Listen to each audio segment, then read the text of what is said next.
Hi guys! Welcome and welcome back to my vlog. So for today's video, nakita nyo naman, kakain na naman tayo. So walang katapusang kain to.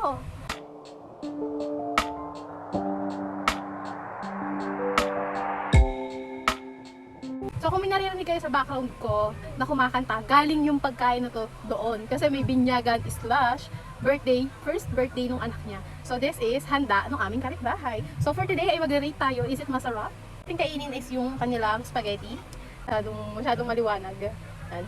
Actually, medyo maputla siya. So, sinabi ko naman agad doon. Kasi nandito siya kanina, yung nanay nung may birthday. Sabi ko sa kanya, maputla yung spaghetti mo. Ang ating spaghetti. Malay mo naman, maputla lang talaga siya. Pero hindi naman siya siguro ganun kasamaan yung lasa. So, yun yung spaghetti. Hindi tinipid sa giniling. May nakita rin akong dalawang slice ng hotdog. Pero yun nga, parang kulang siya sa gatas ba yun? Ano bang nilalagay dito na sauce? Basta yung kulang siya sa sauce, maputla siya. Yung lasa niya hindi ganun ka-creamy.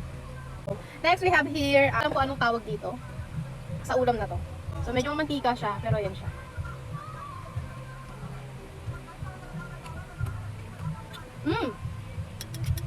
Ang sarap! Ang sarap. Parang kailangan ng kanin. Wait, kuha tayong kanin. Ayan, may kanin na tayo. At meron pala sa chicken. Chicken. Kanin. Ang sarap. Yung chicken, hindi maalat, sakto lang na. Pero ito ang sarap nito. Hindi ko alam kung anong tawag dito sa luto to, pero ang sarap nito. Kung napapanood mo man to, na nagluto nito, paki-comment anong lasa nito. Kung maingay man yung background ko guys, pagpasensyahan nyo na hindi ko nahanap yung mic ko na may noise cancellation. Ito yung isa sa mga putayang hindi nawawala sa handaan. Menuds. May carrots, patatas, atay, or liver in English, tapos may baboy. May laman, may taba. Try. I-rate natin siya 8 out of 10. Masarap din siguro ito pag may kanin. No? Lagyan natin kanin. Kain. For menudo, 8 out of 10. This one is caldereta. Nasa gilid lang kasi nalawayan ko na yun. Tuko natin gilid.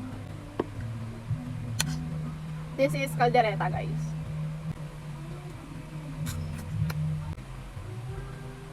Rate natin siya 6 out of 10. Hindi ganun kalambutan. Ikaw na binigyan. Ikaw pa kung ano-ano sinasabi. Hindi ganun kalambutan pero yung lasa lumalaban din naman. This one, dinakdakan. Mas masarap to pag mayroong ano. So meron siyang atay, baboy, sili of course. I love sili. So kuha lang tayo.